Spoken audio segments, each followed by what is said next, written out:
Hi, welcome to Wait No More. Joining me again today is Boone. And what we're going to do for you today is mostly a tutorial. We're going to give you an overview of different types of exercises. Now obviously there's typically two categories that we divide exercise into, and that's cardio and strength training. And some people really like cardio, but they neglect strength training, or vice versa. But we're going to focus specifically on different types of resistance training. When we think of resistance training traditionally, we usually just think of picking up a weight. And so Boone, if you don't mind picking up those 25s, you can demonstrate some curls. That's a very standard form of resistance training. Typically we think we need weights to do it.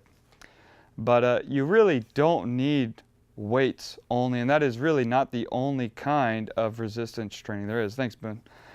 There's also other kinds, and that's what we're going to really go through. We're not going to spend so much time today doing weights. We're going to look at calisthenics, we're going to look at isometrics, and we're going to look at plyometrics. Those all three require resistance, and some of them are kind of a cardio hybrid, a cardio strength training hybrid. And it's important to realize that your body doesn't care if you are lifting a weight. And your body doesn't care really how much weight you are lifting. Resistance is resistance is resistance. And that's what your body really responds to, for the most part, is resistance. And so what we're going to start off with is the most basic form of resistance training, the most often we hear about outside of weight training, and that is calisthenics. So Boone, will you drop down and just demonstrate a regular push-up? In fact, you can do several. Give them a chance to look at it. Go for 15. If you notice, he's doing perfect form. His arms are tucked. He's engaging his triceps and his chest. Some people feel like they have to really flare out their arms wide to engage the chest, and that is not true. He's actually engaging his chest and his core plenty by keeping it tucked in. Those are perfect. He's also not using momentum. He is just concise, good rhythm. He's not bouncing, and that's something that takes away from what you're actually doing when you just start bouncing a bunch. So that's a typical calisthenic exercise. Another one, if you don't mind demonstrating, just 20 squats. There you go. Body weight squats are also excellent. He has a good depth on it. He has a good range of motion. And again, he's not really doing anything fancy with it. Now squats are interesting though, because you can mix it up. You can go extra slow. Boone, you want to do that? Just go real slow. There you go. And you'll find that your legs will start to burn after a while doing it that way. And all of a sudden body weight squats become much harder. Even though it's just your body weight, you'll find that they become much harder if you go real slow. The other thing you can do is just hold it when you get down to the lowest point. There you go, just hold that. And I mean, depends on how aggressive you want to be, how ambitious, but if you want to hold that for a long time, then you'll really start to feel it. Are you feeling it yet? Yes. There you go. All right, come on up, man. So those are just some basic calisthenic exercises. We don't have a pull-up bar in here, but the pull-up is considered, and some people actually call it, the upper body squat, because squats are considered like the golden exercise for leg development. Pull-ups are considered the golden exercise for upper body development. Even if you lift weights, pull-ups are still very versatile. They're extremely beneficial. And if you have back problems, it's also a good idea maybe to incorporate a variation of a pull-up in your routine. Because like they say, hanging from a bar first thing in the morning actually straightens the spine. And I had back pain for a while, and what do you know, doing pull-ups and hanging from the bar for a while actually helped get rid of that back pain. And also it strengthens the muscles around once you start to do the actual pull-up. Now, I will say this, even though we don't have a pull-up bar here, it would be good to, again, if you're able, if you don't have any medical conditions or injuries that are keeping you from that, it's a good idea to incorporate pull-ups into your exercise routine. But if you aren't at the point where you can do a pull-up, something you can do to ease into it is to find a pull-up bar that is strong and sturdy, and you can start off by doing negatives. And what that means is when you go up, that's positive motion. When you go down, that's the negative. And so if you can get a stool or a ladder or whatever, or just jump up, a lot of people just jump up to the top range of motion on a pull-up, and then you lower yourself as slowly as possible. You don't want to just drop and hyperextend your elbows. You want to really strain and lower yourself as slowly as possible. Those are negatives when you do that over and over, because negatives are actually the primary part. They require the most strength and the most muscular involvement in a pull-up. It's actually the negative. A lot of people think that it's the positive that requires all the strength, but it's actually the negative. So if you do the negatives, it will be a very short time before you can actually do a full pull-up. And then, of course, from there, you just build it up one rep at a time until you can do more than that. So again, pull-ups are great. I'm not a fan of these in terms of calisthenics. And a lot of people caution you not to do them because some people do them wrong and you got to take care of your shoulders. But I'll have Boone demonstrate anyway. You know how to do a chair dip? Yeah, I think so. Yeah. Like Yeah. this. Yep, and then you get your legs out straight and you bring it, yep. And then you just go down like that, you lower yourself, yep. Now what he's doing is actually a good range of motion. He's not hyperextending, he's not shooting his elbows way up high. He's going parallel. That's good. Don't go beyond that, and then you can avoid injury. I'm still not a fan of these personally, but again, if you don't have the equipment, then it's great to try those out. Thanks, man. The more advanced version, of course, is to have parallel bars, or to go to a gym where they have some parallel bars, and then you actually pick your whole body off the ground, and then you go like that. Again, be careful though if it causes you elbow pain, or a lot of people I've trained, they talk about having pain right in the middle of their chest when they do dips. Avoid it. If it causes you pain, then don't do them. Anyway, so with that being said, now we're going to build off of this calisthenic base that we have. There's a lot of variations that you can do though with the basic push-up, pull-up, squat. There's a lot of variations, and part of those variations we're going to see now with plyometric training. Plyometric training is explosive movements. Now, if you ask anybody out there, you know, what is plyometric training? What are explosive movements? Typically, the majority of what they will say are in terms of squats. They'll tell you have a bunch of jumping exercises to do, and that's not wrong, and it's very beneficial for sports and whatnot. But if you're creative and if you're careful, you can actually do a lot of other exercises and make those plyometric as well. We don't have all the equipment to do that today, but I'll tell it to you, I'll describe it to you. But starting off, let's get back in push-up position again. And this time I'm going to have Boone do some clapping push-ups. These are plyometric push-ups. There you go. He is, it's about doing a maximum amount of push or exertion in a short interval. That's essentially what plyometric is. It develops your muscles a little differently for, again, explosive movements. Now, Boone doesn't have to do just clapping. If he wants, he can just push himself off the ground. Just push himself off the ground. And he doesn't have to do the full-out clapping, like that. And there are guys who have developed this to the point where they can push themselves into a standing position. I had a coach in middle school who was a former Olympic wrestler, and he was able to push himself into a standing position. And there's other things that you can do, the triple clap where you push up, you clap, clap, clap. There's different things. I can't do that, but I mean, those are goals that you can strive for. And it really develops a lot of strength and a lot of power and a lot of speed all at the same time. And if you reach the level where you can do a lot of them, what you'll find is it kind of blurs that line between strength training and cardio, because it will get your blood pumping, it will get you out of breath if you do a lot of them. And so bodyweight training, when done like that with plyometrics, it's actually like a really good thing to do. It's a really good balance between strength and cardio. The other next thing I'm going to have Boone do though is jump squats. And this is really what people tend to be be referring to when they talk about plyometrics is a lot of jumping exercises. Go ahead and just do the regular jump squats first. Go ahead and do 10 of those. Okay. You don't have to tuck up yet. We'll do that next.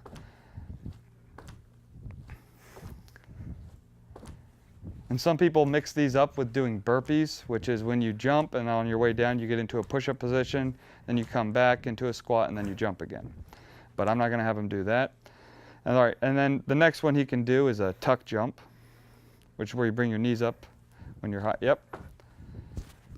And in my opinion, those are a lot harder than just a regular jump squat. They wear you out, right? Yeah. You're getting out of breath, yeah. Again, great form of exercise, great for athleticism. It's great for explosive movements. And these are just kind of the tip of the iceberg. There's a whole lot more that you can do if you're creative.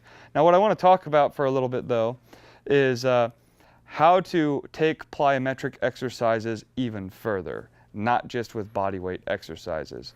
Before I do that, though, I will say with pull-ups, you can do it too. If you get to the point where you can actually launch yourself from the pull-up bar, then you can actually do clapping pull-ups. Some people actually can toss themselves up, switch grips, or even more impressive, they can toss themselves up, spin around, and then catch the bar again. And you can actually go on YouTube and check out a channel called Bar Brothers. And it's a whole community of guys, 2 founders though, and they do just insane stuff just with pull-up bars. And those are all, again, plyometric. Those are explosive movements. Now, more than that though, you can actually incorporate plyometric exercises into a weight program. We only have dumbbells here, so I'm not gonna risk anything. But in terms of a bench press, for example, that's something that a lot of people like to do. You can literally just be careful.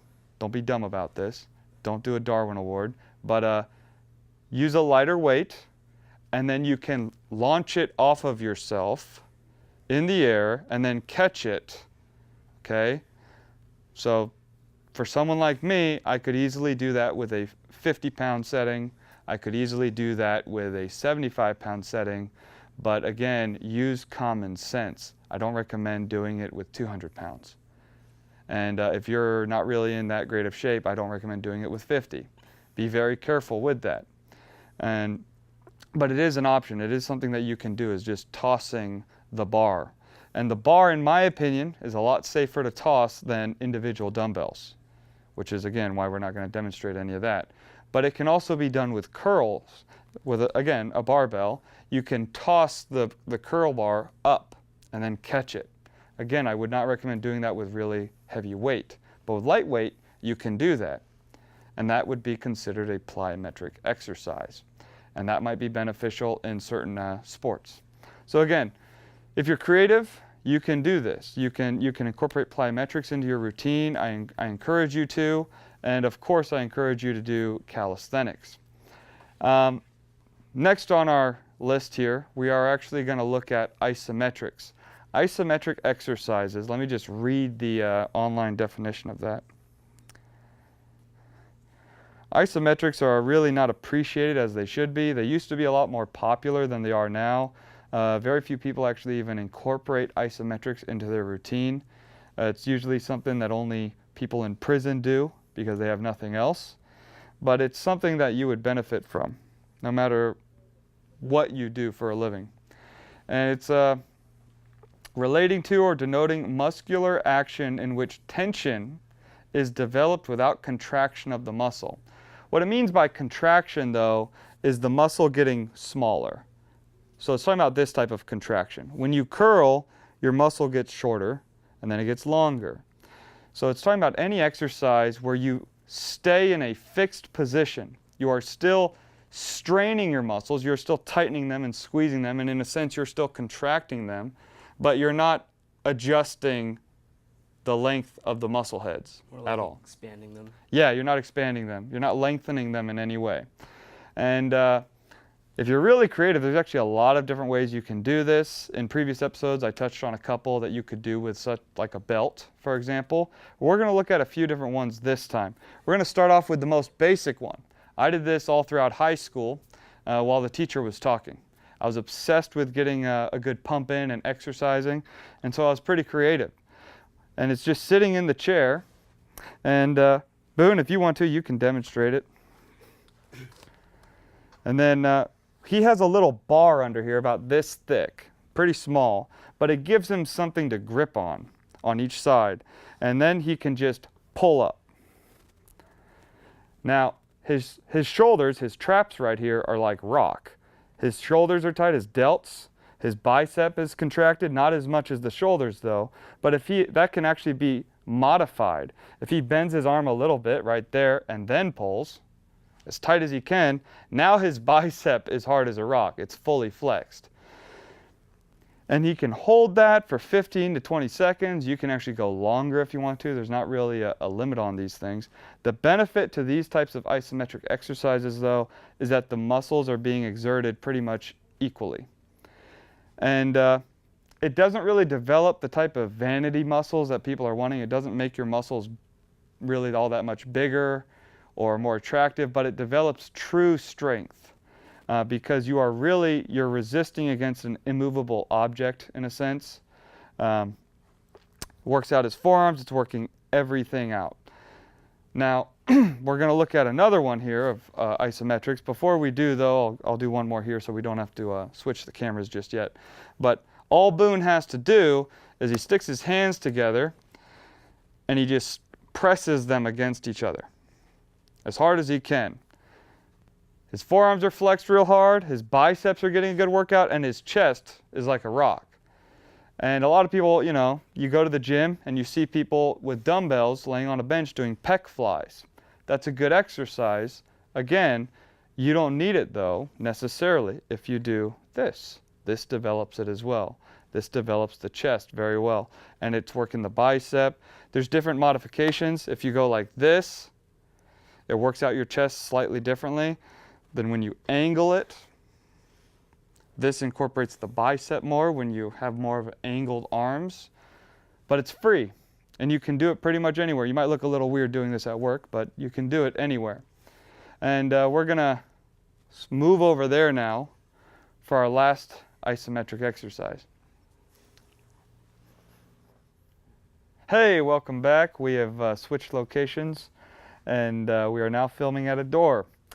We're going to show you a couple more basic isometric exercises, and I don't really have a name for this one, but I can tell you what it works. You go into a door frame, and most door frames hopefully are a little narrower than this, a little smaller. This one's kind of wide, but it'll still get the job done about the same. So what Boone's going to do is he's going to plant himself in the doorway. This is something that you can do at home very easily, and he's going to spread out his arms as much as he can in that frame. Now, go ahead and do it while I talk. What he's doing is he's pressing it out as hard as he can, which of course, seems kind of pointless, but that's what isometrics is. It's moving against an immovable force. And to do this right, you have to really go all out. You have to really just exert yourself fully. Think of it as a sprint. Isometrics is like a sprint for your muscles. You are going 100%. You won't get the same benefit in isometrics if you're doing 50% exertion or 75%. You need to be going 100% for, I would recommend, at least 20 seconds per exercise. 30 to 60 though is great. All right, and something cool about this exercise, as soon as he steps out, go ahead and do that. If he relaxes himself, his arms will naturally float up. With this exercise, if you didn't catch that, when you're done, as soon as you come out, if you just relax your arms, they will naturally float up very slowly. And it's just kind of a trippy feeling. Yeah. But something that I haven't mentioned yet, so we're going to have Boone demonstrate this in real time, is he's going to do that again. Because isometrics, like other exercises, can be done, and I would recommend that you do them in sets. Isometrics, you can think of they're like a 1 rep exercise per set. He did 1 rep already. That was just 1 rep. And a rep with isometrics is, as I said, at hopefully at least 20 seconds, but strive for 30 to 60 seconds. That's 1 rep. and then you do your next set, and you do the next rep. So this is his second set, or his second rep. And everybody's different, but for me personally, throughout the years, I've found that doing a minimum of 4 sets for every exercise is really good. I have a friend who only does 3 sets on each exercise, and that really serves him well. And some people go above and beyond on that, and they do 10 sets. It's kind of listen to your own body. Go with how you feel. But all right, come on out, man. So yeah, it's pretty good stuff. It really, let's do that again. Rest for a little bit. As with all exercises, including isometrics, I don't make a distinction. With isometrics, you can give yourself a 30 to 60 second break in between sets. I'm not going to give Boone that long though. Go ahead and do it again. And what you'll notice when you do this is that, again, his traps are rock solid. It's using all of his shoulders. It's using his delts. It's very engaging. Yeah, and it's actually using his little muscle, which, you know, most people don't even have it showing. I don't have mine showing. It takes a very low amount of body fat and a lot of muscular development for it to be visible, but it's the brachialis. It's the muscle in between the tricep and the bicep. When you have it, though, you look like an action figure. It looks really cool, and it is training the brachialis. It works that out, too. So that's a plus. Probably working your chest a little bit. Yeah. You feel it everywhere. It's very engaging. A lot of isometric exercises engage multiple muscle groups, no problem at all. But again, isometrics, to be of the most benefit to you, it's all about integrity. You have to really exert yourself. It's like a sprint. Only you know when you're giving it 100%. All right, man, that's enough on that one. We're going to go to another isometric exercise, and this one is pretty easy in the sense of, like, the technique's real easy, and you've probably done it in grade school at some point. It's just a simple wall push. So I'm going to switch places with Boone, and you're going to lean against the wall there, and you can just have one leg out. You know, what I do on mine to make sure my legs are getting worked out equally is on one set, I'll have, you know, let's say the right leg in front. That one's leading. And then on the next set, I'll switch and then have the other one leading. And one thing he's doing now is, are you exerting yet? Are you doing it? I'm not doing it. All right, go for it. Go for it. So this is one way to do it. And think of this as like an incline bench. This is targeting the upper, okay? Working his upper chest. Nothing wrong with that, but just like a push-up or just like a bench press, there's variations of this. If he wants to go lower, right there, it'll work out a different part of his chest. Still working his triceps out just like a bench press does. Works out the tris, works out a lot of things. It's not really working his biceps out too much.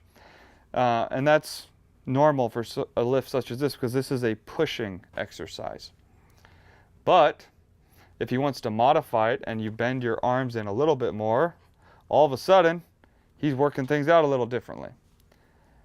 More tension. The thing about isometrics is it's up to you which point of the range of motion you are wanting to exert. If you're wanting it to be like this at the max point, then you can. If you're wanting it to be at the midpoint of the range of motion, you can do that too. It's totally up to you. All right. And then I'm going to show one more variation of this. If you go lower and you push like this, just like you do on a push-up, then you'll really, his whole chest is engaged now. Just push as hard as you can. Yep. All right. All right. Now he's done with that. Now we're actually going to go back over here, and I'm going to show you just a couple more types of resistance training, if you will.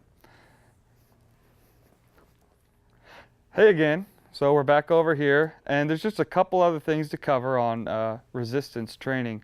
One thing we don't really consider resistance training is stretching. But when you stretch, you are still putting tension on your muscles. You're stretching them at the same time, but you are putting resistance on them. And I'm not really going to go through a bunch because there are so many different types of stretching exercises out there. I would just encourage you, if you aren't already, to incorporate stretching into your daily routine. Even if you're not working out that day, do some stretches. If you are working out that day though, what most experts recommend is that you stretch at the end of your workout, not at the beginning. Because if you stretch it at the beginning, you might overstretch, and then that will be detrimental to you in your actual workout, which I'm not going to go into all the science behind that. But even if you stretch just a little bit before your workout, it's not necessarily beneficial to you because you still might pull something if your muscles aren't sufficiently warmed up and having proper amount of blood flow and circulation there. So what they actually recommend you doing is warm up with something else, not stretching, but walking, doing a jog, or something else that gets the blood pumping, not stretching. Stretching is most beneficial, and in fact they say that flexibility can best be gained and improved upon if it's done at the end, if your stretching is done at the end of your workout when everything is sufficiently warmed up. Also, by doing ample stretching after a workout, that can alleviate future soreness. That can lessen the soreness you will experience the next day. Now, with that being said, again, figure out some stretches. I personally do a full body stretching routine every morning, and then I stretch multiple times throughout the day. I find it to go a long way once you get older like me and you have back issues. If I don't stretch, if I don't do my full body stretching routine, I typically have back issues for the remainder of the day. So it really goes a long ways for me. Now, the last thing we're going to look at real quick is what I call static holds. These exercises are kind of in their own category. It's not exactly isometric, but it still requires you to be still. You're not really moving, and it's requiring contraction, prolonged contraction of the muscles. Not in the sense of your muscles are getting smaller or longer, but you are tensing them. So real quick, we're going to have what we call the plank. We're going to have Boone get down and do a plank. There's different ways of doing planks. You can do them in a push-up position like this and engage your chest, or you can do them just like what Boone was doing where you're on your elbows. In my opinion, doing them on the elbows is much harder, so I avoid those. I tend to do them in push-up position. But go ahead and keep your head up as you do it, keep the airway open. And if you're really into this sort of thing, which I'm not, they are extremely beneficial. They're considered one of the best exercises for the abs because it works the entire abdominal strip, whereas crunches do not. Crunches only engage part of your abs. This actually engages all of it. Highly recommend the plank, though I'm not a fan of it. And there's another one. We have just a short time left, but Boone, if you want to get up, and hopefully you have more leg flexibility than me, one of the ones you can do is you can just, the L-sit, right? Mm-hmm. Go ahead and do an L-sit. I think. Where you pick yourself up. Oh, like this. Okay. Yep. And then the other way to do it, the easier way, is on a chair, where you just support yourself like that. And with that being said, show's over for today, and we look forward to seeing you next time. Have a good night. Did you get it down? Did you manage to do one? No, I was just so unstable. I wasn't sure if you want me to go like this? Yeah. Or like